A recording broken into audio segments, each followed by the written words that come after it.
దేవునికి మహిమ కలుగును గాక.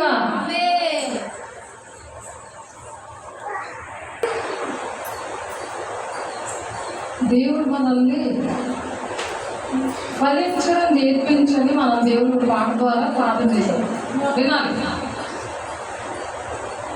ఏమైనా ప్రార్థన చేసినప్పుడు పాట ద్వారా దేవునికి ప్రార్థన చేశాం.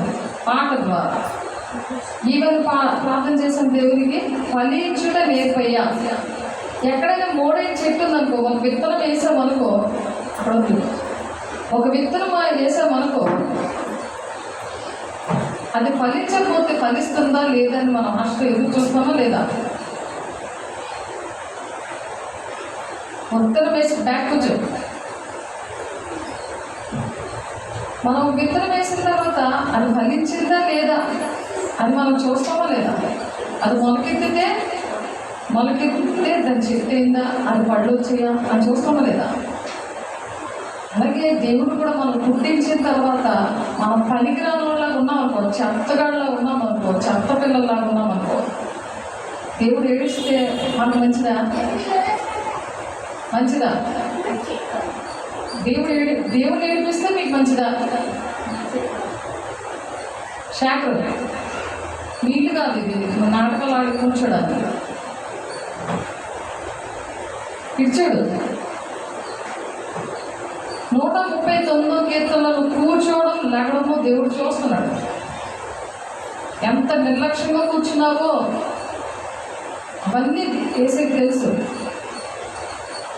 అర్థమైంది? ఇప్పుడు ఓట్ల ఎలక్షన్లు వచ్చారు, వాళ్ళ కోసం మీరు ఎంత ఇంట్రెస్ట్ చూపించారు. మీరు సజీవులు ఎక్కడ ఉన్నారు, ఆ ఓటు వేస్తున్నారంటే దేవుడు కారణం అన్నప్పుడు దేవుడి దగ్గర అంత జాగ్రత్తగా కూర్చోవాలి. దేవుడు ఎన్ని బెనిఫిట్లు ఇస్తాడు ఆలోచించారా? దేవుడు ఎన్ని ఇస్తారు ఆలోచించవా? నీ కాళ్ళు చేతులు కళ్ళు ఇవన్నీ ఇచ్చిందెవరు? అవి నువ్వు ఫలింప చేయాలి. దెయ్యం పనులు చేయడానికి కాదు. నీ కళ్ళు, నీ చేతులు, నీ నోరు వాడుతున్నావు. దేవుని బిడ్డగా ఉంటావా, దెయ్యం పిల్లగా ఉంటావా? ఉన్నప్పుడు చెప్పకుండానే చక్కగా కూర్చోవాలి. చక్కగా ఇంట్రెస్ట్గా దేవుడు నాతో ఏం మాట్లాడుతున్నారు అని ఆలోచించాలి. ఇక్కడ మాట్లాడుతుంది నేను కాదు, నేను ఒక పాత్రని. అందులో పాత్ర అంటే ఒక ప్లేట్లోని పళ్ళన్నీ మీరు తింటున్నారు. ప్లేట్గా నేను ఉన్నాను, అక్కడ ప్లేట్గా నేను నిలబడ్డాను. ఆ ప్లేట్ లేకపోతే దేవుడు మీతో మాట్లాడు. నేను మీలాంటి మనిషిని, నేను మనిషినైనా లేకపోతే మీకులాగా ఏమైనా నా రూపంలో నాకేమైనా ఎక్స్ట్రా ఏమైనా ఉన్నాయా చెప్పండి. మీకులాగా మనిషిలాగా కళ్ళు కాళ్ళు దేవుడు తన కోరికలో మనల్ని అందరినీ సృష్టించారు. దేవుడు ఎలా ఉన్నాడో అలాగ మనల్ని తయారు చేశాడు. ఆయన మట్టితో చేసి ఆయన ఊపిరి ఊదాడు. ఆయన మన నాసికారంధ్రంలో అంటే ముక్కులోని ఆ ఊదితే అది జీవాత్మ అయింది. ప్రాణము, మనస్సు, ఆత్మ అని 3 ఉన్నాయి. ఆత్మ, ప్రాణము, మనసు అందరూ ఉండదు, కానీ ఆత్మ మాత్రం దెయ్యమాత్మ ఉండదు, దేవుని ఆత్మ ఉండదు. దెయ్యమాత్మ ఉండదు, దేవుని ఆత్మ ఉండదు. అది ఏ ఆత్మ ఉందో ఎవరు చెప్తారు తెలుసా? మీ క్రియలే చెప్తాయి. నువ్వు మాట వినట్లేదు అనుకో, చెప్పిన మాట వినకుండా ఆ చూపులోనే ఉంటుంది. ఆ దెయ్యం చూపు ఆ మాటలోనే ఉంటుంది. అర్థమైందా? ఆ బాబుని తీసుకెళ్ళిపోండి.